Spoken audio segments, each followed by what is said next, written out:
incroyable. Ce colosse des glaces peut peser plus d'une tonne et émettre des sons qui résonnent sous la banquise, comme si l'océan lui-même parlait. Aujourd'hui, nous plongeons dans la vie du morse, sa force, ses chants, et pourquoi le futur de cette espèce est intimement lié à la disparition de la glace. Le morse, ou Odobenus rosmarus, se divise en deux grandes populations.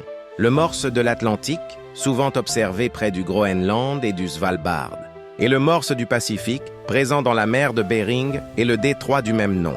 Un mâle adulte peut dépasser 1000 à 1500 kg et mesurer plus de 3 mètres de long.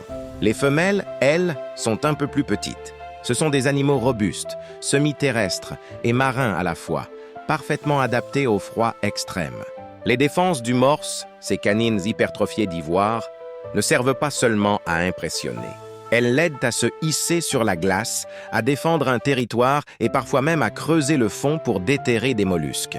Mais son outil le plus fascinant reste ses moustaches, appelées vibrisses. Ce sont de véritables capteurs. Dans la vase sombre, elles détectent la présence de palourdes et de coquillages invisibles à l'œil nu. Le morse est un plongeur étonnant. Il peut descendre profondément, parfois à plusieurs centaines de mètres, et retenir sa respiration assez longtemps pour gratter les fonds marins. Là, il se nourrit surtout de bivalves, aspirant la chair avec une force incroyable tout en rejetant la coquille. Mais à la surface, il reste dépendant des plateformes de glace, où il se repose et se reproduit. Les morses sont des animaux sociaux. En été, quand la glace recule, ils forment d'immenses rassemblements terrestres, appelés holous. Sur une seule plage, on a parfois compté plusieurs milliers d'individus. Cela paraît impressionnant mais cache une réalité fragile. Quand la glace manque, tous les animaux se pressent sur les mêmes points de repos, provoquant stress, compétition et même des tragédies. Dans ces rassemblements, les jeunes sont parfois piétinés et meurent, incapables de résister au poids des adultes paniqués. La reproduction du morse est lente. Les femelles portent leurs petits pendant environ 15 mois et ne donnent naissance qu'à un seul veau, tous les 2 ou 3 ans. Cette lenteur rend l'espèce particulièrement vulnérable aux perturbations. Chaque perte compte. Chaque jeune écrasé ou malade est une faille dans l'avenir de l'espèce. Mais ce qui fascine le plus les chercheurs, ce sont les sons du morse. Sous l'eau, ces animaux produisent une palette acoustique incroyable. Cliquetis, claquements, grognements, sifflements et même des sons impulsifs puissants, presque comme des percussions. Ces sons ont un rôle social essentiel. Ils servent à séduire, à défendre un territoire, à coordonner un groupe.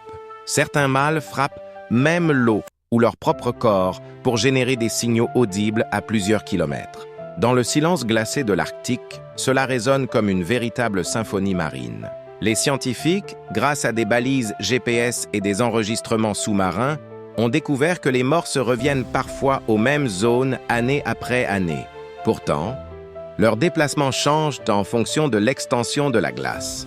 Quand la banquise disparaît trop tôt, ils doivent parcourir des distances plus longues, dépenser plus d'énergie et s'exposer à davantage de risques. Et ces risques sont nombreux. Le premier danger, c'est la fonte de la glace. Sans plateforme stable, les morses doivent se regrouper sur des plages terrestres, où les accidents se multiplient. Le trafic maritime est un autre problème croissant. Le bruit des navires perturbe leur communication, leur migration et peut provoquer des désorientations. Enfin, il existe une menace plus récente, les maladies. En 2024, au Svalbard, un morse a été retrouvé mort, probablement victime d'une souche d'influenza aviaire. C'est la première fois qu'un tel cas est confirmé, et cela inquiète les chercheurs. Quand des milliers d'animaux se regroupent, un seul virus peut se propager à une vitesse dévastatrice. Mais le morse n'est pas seulement une créature de glace. Pour les peuples autochtones de l'Arctique, les Inuits, les Yupik, les Tchouktchis, il est un symbole de survie, un esprit puissant qui relie l'homme à l'océan. Depuis des millénaires, il leur offre de la nourriture, des outils grâce à ses défenses et ses os, et même des éléments pour leur tradition spirituelle. Chez ces communautés, le morse n'est pas un simple animal, c'est un gardien sacré de la mer gelée, une passerelle entre le monde humain et celui des esprits marins. Aujourd'hui encore, leurs savoirs ancestraux guident la science moderne. Mais ce colosse reste fragile. Chaque bloc de glace qui disparaît sous l'effet du réchauffement climatique réduit son habitat naturel. Chaque nouveau navire qui traverse l'Arctique perturbe ses eaux, ses sons, ses déplacements.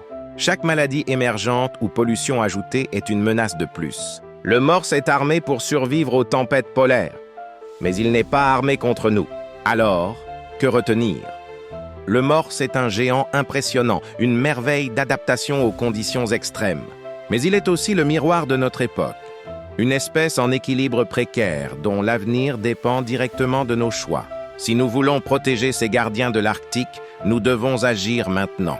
Réduire nos émissions, limiter le trafic maritime dans leurs zones vitales, soutenir les communautés autochtones qui vivent à leurs côtés et qui possèdent un savoir unique. Le morse nous rappelle une vérité essentielle. Même les plus grands colosses peuvent tomber si leur monde s'effondre. Et vous, qu'en pensez-vous?